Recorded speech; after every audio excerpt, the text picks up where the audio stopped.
brain drain will get worse, but you'll also probably see more people settling abroad after obtaining an education from abroad. And that is what would definitely lead to brain drain. It's already happening. I think it's going to only increase.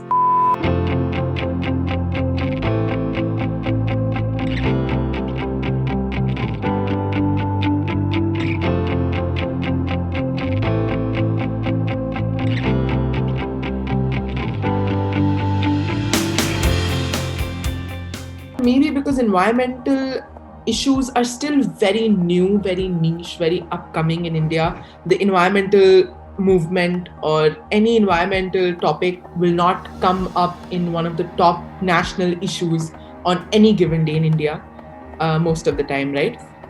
While out of India, it's not so much like that. In the US, issues like climate change, they really rank very, very high up in issues that people really care about and issues that the national and political institutions need to be taking charge of. So I feel like from that perspective, the kind of depth in the course material, the kind of weight in the studies that an environmental studies course would have in the US, because of how much importance environmental issues are already given there, would be much more so than over here, where probably such a course would be treated as a very lightweight, sidey course.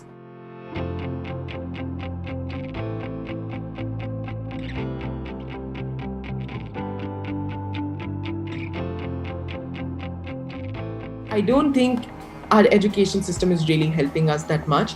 Our education system is very, very rote based, rote learning based. We just have to mug up facts, and then sort of go and vomit them out onto a paper that lasts for say 3 hours. A lot of times in our education system, we're told that no, don't give your view. Just stick to the format. Just stick to what is being asked. Just stick to being neutral. But that's not, you can't live life on being neutral.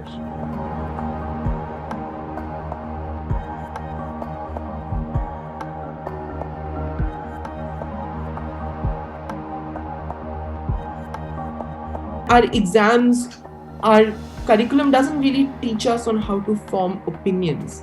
It doesn't really teach us on how to have different perspectives, different takes. If you're asked a question, and even if it's asking your opinion, most kids would like to write whatever the book has taught them because it's easier, because that's what they've been so acclimatized to, and because that's what they think will get them marks. I think the Indian education system somehow has made learning boring, right?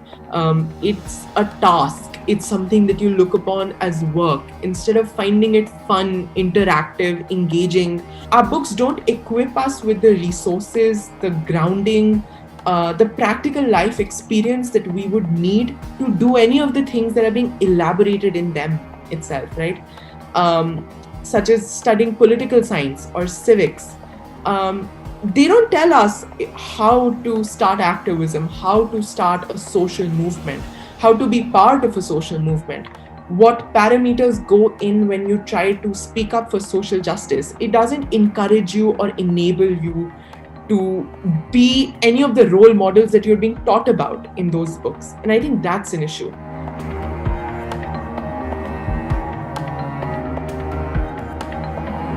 Outside of India, hobbies are so valued.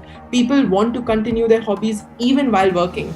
But over here, you see a lot of people just live a very bored life, a very single note life, which just involves working. They don't have any passions. They don't have things that they truly care about, that they're also actively pursuing. And that could somehow be traced to the fact that in school, we weren't encouraged to do those things.